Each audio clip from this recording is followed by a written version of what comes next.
Bíblia, por favor, lá na carta de Tiago, capítulo 1.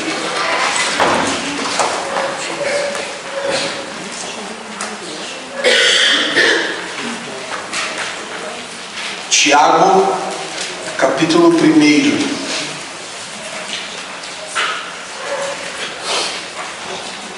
A gente vai ler do verso 1 ao verso 18.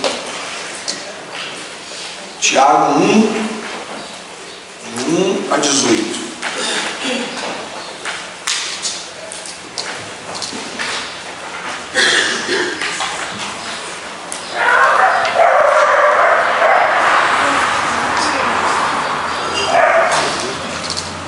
Diz assim: Tiago, servo de Deus e do Senhor Jesus Cristo, às 12 tribos que se encontram na diáspora. Saudações.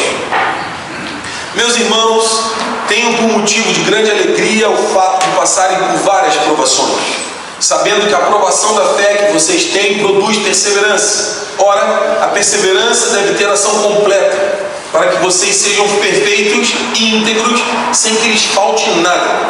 Se, porém, algum de vocês necessita de sabedoria, peça a Deus, que a todos dá com generosidade e sem reprovações, e ela lhe será concedida.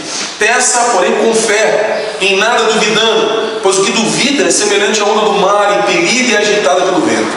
Que uma pessoa dessas não pense que alcançará do Senhor alguma coisa, sendo indecisa e inconstante em todos os seus caminhos. O irmão de condição humilde glorie-se na sua exaltação, e o rico na sua humilhação, porque ele passará como a flor do campo. Porque o sol se levanta com o seu calor ardente, a planta seca, sua flor cai, e a formosura do seu aspecto desaparece. Assim também o rico murchará em seus caminhos. Bem-aventurado é aquele que suporta com perseverança a provação, porque depois de ter sido aprovado, receberá a coroa da vida, a qual o Senhor prometeu aos que o amam. Ninguém, ao ser tentado, diga: sou tentado por Deus, porque Deus não pode ser tentado pelo mal, e Ele mesmo não tenta ninguém. Ao contrário, cada um é tentado pela sua própria cobiça, quando esta o atrai e seduz. Então a cobiça, depois de haver concebido, dá à luz o pecado, e o pecado, uma vez consumado, gera morte.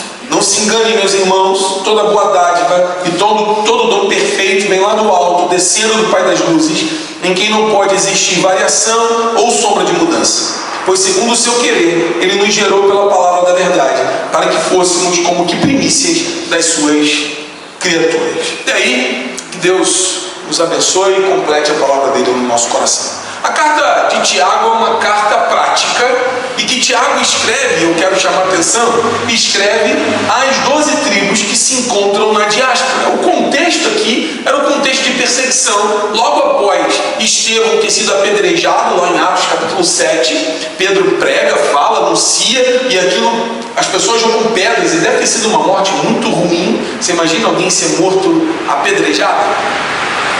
Primeira pancada na cabeça, e todas as outras que vêm, e a pessoa faz um monturo de pedras e morre ali debaixo daquelas pedras todas.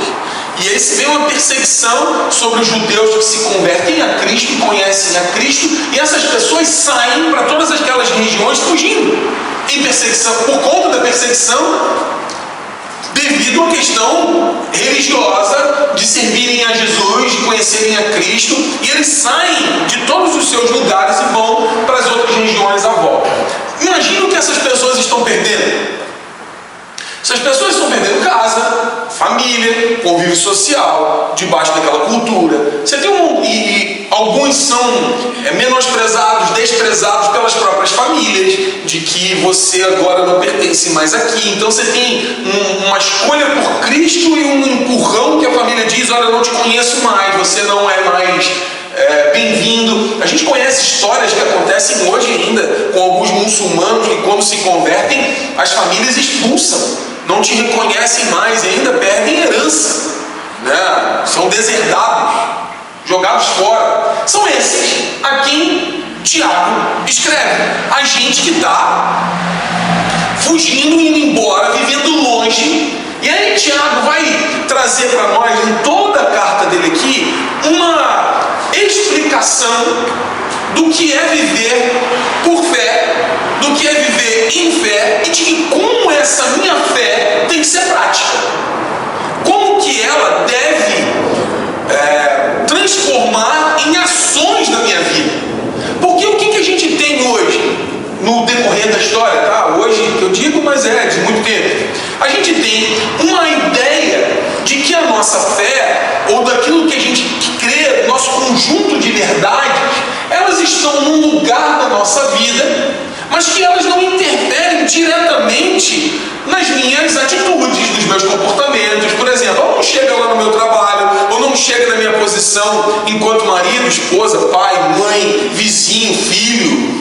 Enfim, é alguma coisa que é um conjunto de coisas que eu acredito, que eu sei, mas que elas não estão diretamente ligadas ao meu exercício diário de vida, ao meu dia a dia. E aí você vê um monte de gente que confessa ser cristão, e a gente chama só de cristão nominal. Por quê? Ele conhece, eu sempre me lembro do meu tio, meu tio, que tem temor de Deus, né? Foi criado numa cultura religiosa, cristã, mas todas as vezes que ele passa em frente ao templo, ele faz o sinal da cruz. Tem questões de benção mãe, agora ele não fala mais benção porque os pais já, mas benção mãe, benção pai, toda uma cultura religiosa que está presente na vida, mas que no dia a dia às vezes não se conecta. E Tiago vai mostrar que a vida cristã, ou a fé, ela deve ser alguma coisa que é exercitada no dia a dia. Tanto que nesse texto aqui ele vai dizer assim, que a fé sem obras é morta. Ele diz assim, com as minhas obras eu mostro a fé que eu tenho. Mas se você não tiver nada de realização, que fé que você tem? Porque aquilo que eu realizo, o que eu faço, a partir do conjunto de crenças que eu tenho, traz significado. Então cada atitude que eu tomo, cada passo que eu dou, cada construção que eu faço, cada coisa que eu realizo objetivamente, apresenta aquilo que eu acredito. Correto? Eu acredito em coisas, por isso faço. Isso deveria ser também na nossa vida cristã. Eu acredito em coisas, por isso eu realizo, por isso eu mudo de atitudes, por isso eu como ou não como, bebo ou não bebo, jogo ou não jogo, vou ou não vou, participo ou não participo. Essas coisas estão ligadas àquilo que eu tenho como verdade, porque a fé precisa ser prática. E aí o Tiago, nesse capítulo 1 aqui, ele vai apresentar dois termos que são importantes e que às vezes a gente confunde, e que eu gostaria de trazer para nós aqui uma diferença. Ele diz de uma fé que é provada, ou da provação da vossa fé, e de uma outra coisa ele fala das tentações que você sofre. E ele diz a esses que estão na dispersão, que estão sendo provados pela fé, ou na sua fé. O texto vai dizer lá assim, capítulo 1, né, verso 2: meus irmãos, tenham por motivo de grande alegria o passarem por várias provações, sabendo que a provação da fé que vocês têm produz perseverança. Eles estão passando por várias provações. Quais provações eles estão passando? Estão longe de casa, problema financeiro, tendo que se acostumar em outro lugar, vivendo perseguido. Essa é a aprovação. Mas isso que eles estão vivendo é uma aprovação do quê? Da fé. Porque o que estão passando é resultado das suas crenças. Porque se eles não tivessem crido em Cristo, reconhecido a Jesus como Senhor, escolhido andar com eles, não estariam na diáspora. Entenderam meu raciocínio? Por que eles estão na diáspora? Por que eles estão fugindo? Porque creram em Cristo, aquilo tornou-se verdade, veio uma perseguição, eles foram embora. Então, provação que eu e você enfrentamos, que estão ligadas às lutas, às dificuldades, às batalhas que a gente tem, são condições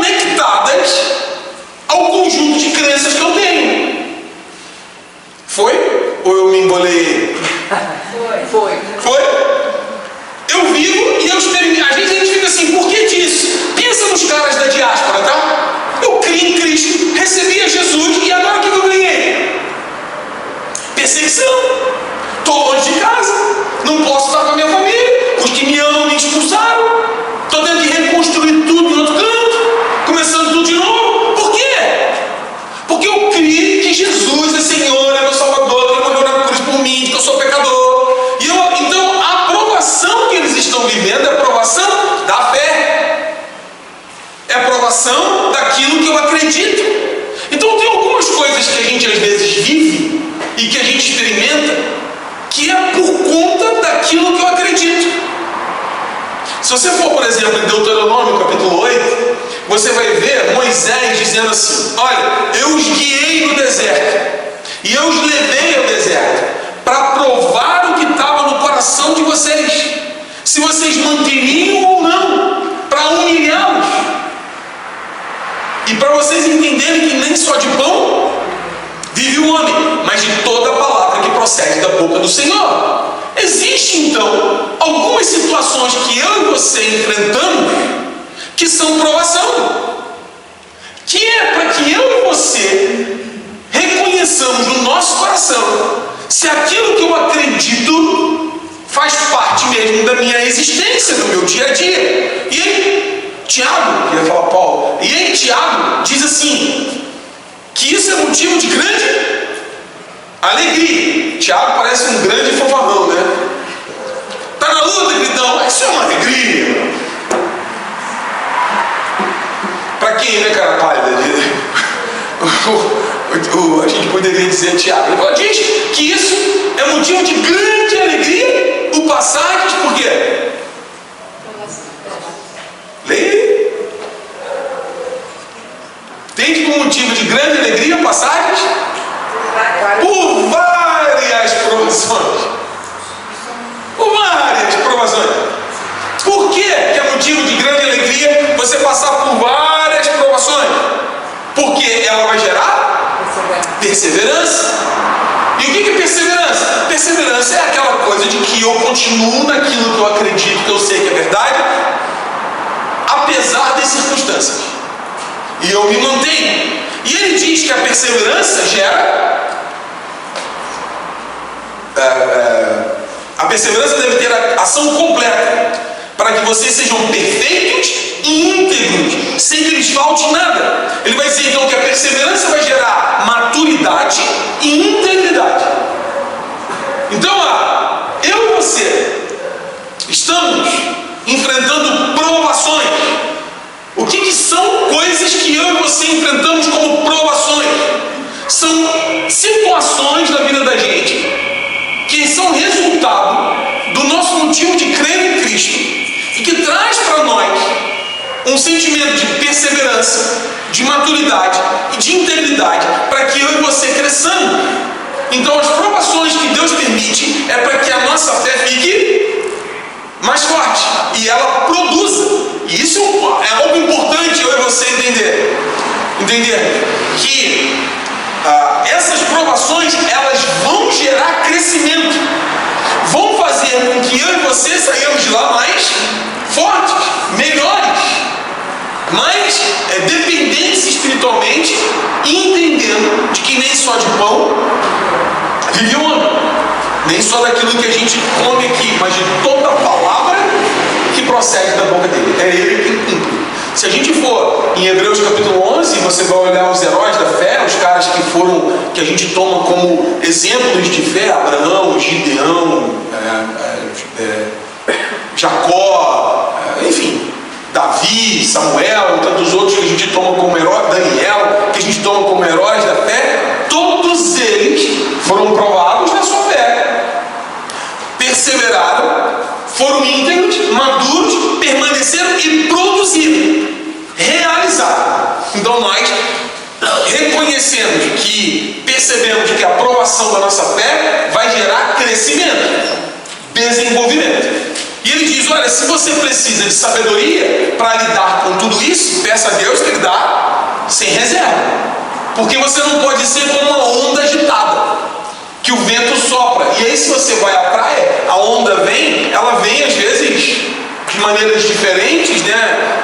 E às vezes são muito fortes, ou elas não têm uma constância, né? Ela vai e se perde, ela volta, vai, esse vento que leva. Ele diz, olha, se a gente duvida, a gente é como essa onda que fica inconstante. E ele diz que no peça a Deus, verso 6, peça porém com fé, em nada duvidando, pois o que duvida é semelhante à onda do mar, impelida e agitada pelo vento. Que uma pessoa dessas não pense que alcançará do Senhor alguma coisa, sendo indecisa e inconstante em todos os seus caminhos. O que ele está fazendo um contraponto? Ele está dizendo o seguinte, olha, a minha fé provada vai gerar perfeição, perseverança, maturidade e integridade. A minha inconstância, ou a minha dúvida, vai gerar inconstância, indecisão em todos os meus caminhos. Então é a hora que eu preciso exercitar a minha fé, colocando aquilo que eu acredito na vida. Então Tiago está dizendo a esses que estão na dispersão que existe algo que acontece na nossa vida que é fruto da provação. E aí do outro lado agora, ele vai dizer também da tentação. Veja bem, verso 12. Ele continua falando sobre provação e tentação. Ele diz, bem-aventurado é aquele que suporta com perseverança a provação. Então ainda tem essa questão de eu, no meio da minha provação, eu me manter perseverante. Porque o que acontece? Às vezes no meio da nossa provação, a gente desanima. Larga os becos, né? Sai dali. Porque depois de ter sido aprovado, receberá a coroa da vida, a qual o Senhor prometeu aos que o amam. Só, na aprovação, permanece perseverante, porque você vai receber a coroa da vida. Aí ele agora diz, quando você for tentado, não diga que Deus está te tentando, porque Deus é ninguém, Ele não é tentado e a ninguém tenta. Agora ele está mostrando que tentação não vem de Deus, que não vem da parte dele. Se não vem de Deus, vem de onde? De tudo que é contra Deus, seja a nossa própria carne, seja o Satanás. É problema você ser tentado? É pecado ser tentado? Não. O próprio Jesus o foi no deserto, lembra? Que o Satanás chegou lá para perturbar a cabeça dele. Ele diz, olha, nesses momentos tem tentações. Ele diz, olha, mas quando você for tentado, não diz que está sendo tentado por Deus, porque Deus a ninguém tenta. E aí ele vai mostrar que, diferentemente da provação, que tem o desejo, o objetivo de produzir maturidade, integridade, perseverança, a tentação tem o desejo de produzir o quê? Verso 15, perdão. Então a cobiça, depois de haver concebido, dá à luz o pecado, e o pecado, uma vez consumado, gera a morte. Então qual é o objetivo da tentação? Gerar morte. Fazer com que eu e você nos separemos de Deus, nos afastemos daquilo que é a vontade de Deus. Agora, a pergunta é, onde que nasce a tentação? Ela é fruto só do Satanás? Não. Leia o texto. O texto vai dizer para a gente, verso 14, ao contrário, cada um é tentado pela sua própria cobiça. Tem na NVI, vai dizer que é tentado pelo seu próprio mau desejo, que uma vez consumado, gera o pecado. E o pecado, uma vez concebido, gera morte. Então você vai ver que o seu mau desejo é mãe do pecado e avó da morte.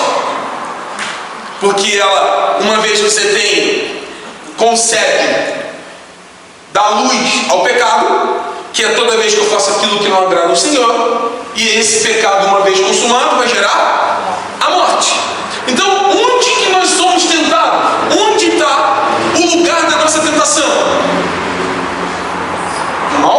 desejo do nosso coração.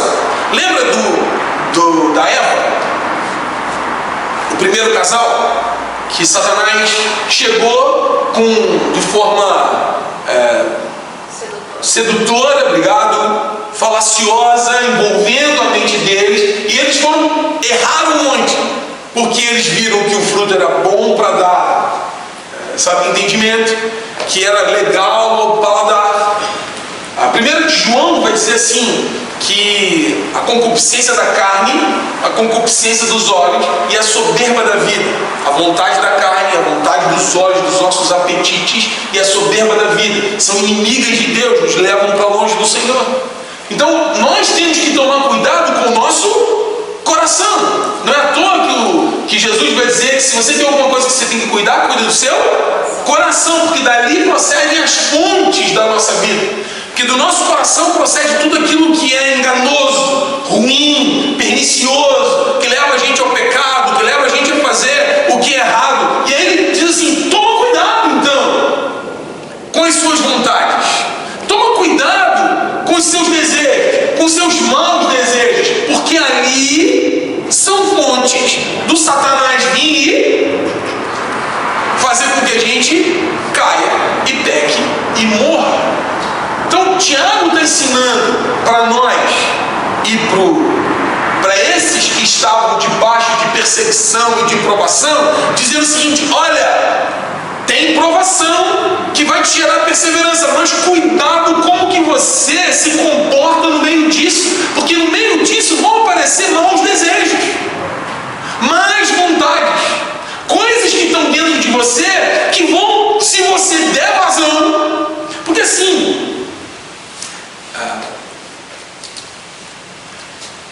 eu sentir as coisas ou ter esses maus desejos em si não são problema, porque nós somos gente, né?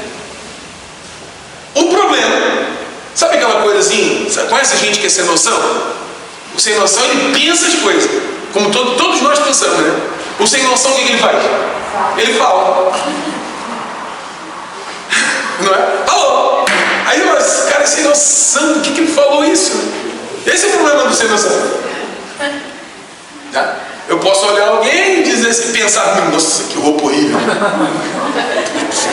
Aí quando eu encontro, cara, tu te veste mal, hein? Você não tinha. Que roupa horrível essa que você tem. Né? Então, sem noção, o problema dele é que ele fala. Então a gente tem maus desejos? Tem coisas no nosso coração? Tem. Qual é o nosso problema?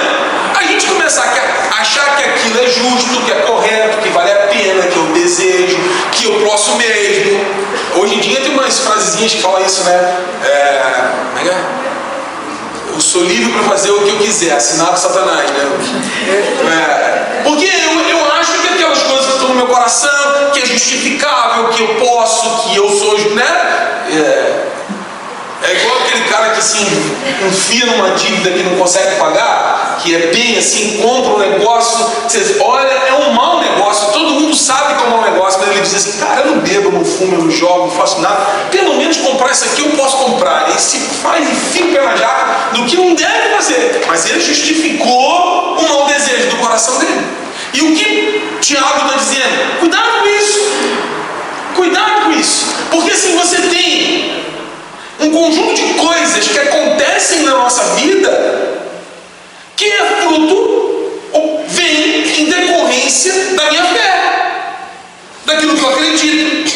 E porque eu acredito em coisas, talvez eu não ganhe aquela promoção, ou alguém falou mal de mim, ou sei lá, eu tive que engolir um sapo, né, da outra face, andar seguindo a milha, segurar minha onda, ficar quieto, suportar algumas coisas aqui que eu preciso suportar, aguentar aquele firme ali, porque Deus está me dizendo que eu tenho que fazer, né? Eu vou.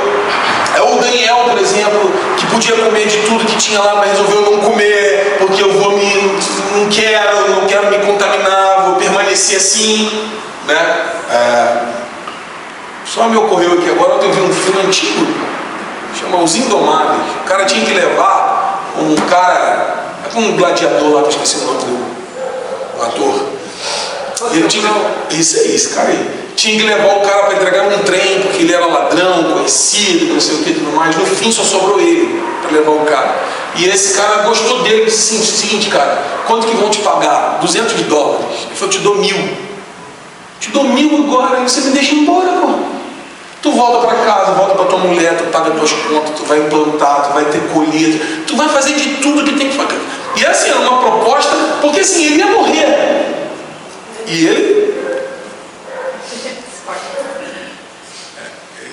ele disse, é sobre isso que eu estou dizendo. É de, eu tenho um conjunto de fé que não me permite tomar algumas atitudes, e eu que sofro provações. E aí o que Tiago está dizendo, mas preste atenção, nesse lugar aí também, nem tudo aí pode ser isso, pode ser também tentação, que você está dando vontade aos teus maus desejos, aos teus coisas que estão aqui dentro de você, que é cobiça, que vai te levar a pecar. Então toma cuidado. E aí vai dizendo lá, verso 17, 16, não se enganem, meus amados irmãos, toda boa dádiva e todo dom perfeito vem lá do alto, descendo do Pai das luzes, em quem não pode existir variação ou sombra de mudança. Então é o seguinte, nós passamos dificuldades, enfrentamos lutas, Deus permanece governando, e Ele não piscou. E descuidei, desculpa aí, não prestei atenção, aconteceu isso. O salmista vai dizer no Salmo 121 que não dorme nem cochila o guarda de Israel.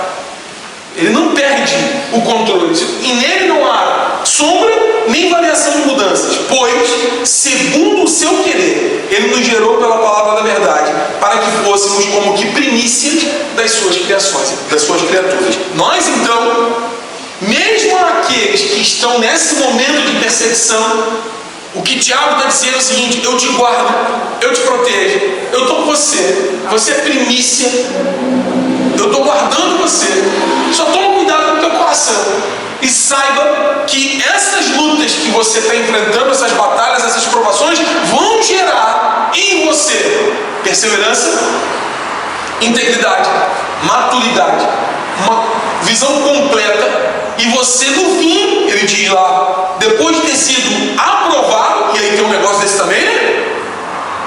Tem um negócio desse também, que você está passando na prova, é para quê? Para ser aprovado. E se não é aprovado? A escola hoje em dia não reprova mais ninguém, né? A tristeza, triste. Reprova, você dá nota, entrega, de qualquer negócio. Isso aqui é o desabafo dos professores. É assim. Mas na vida, se a gente não é aprovado naquela aprovação, o que acontece? Faz de novo. Faz de novo. E a gente compreendendo e crescendo em maturidade no conhecimento de Deus. Então, irmãos, essa semana eu me dediquei à leitura da carta a Tiago, e algumas coisas me trouxeram entendimento, compreensão daquilo que eu vou vivendo, você vai vivendo e nós vamos vivendo. O que eu quero chamar a atenção nossa é assim: a gente vai ter prova, tá?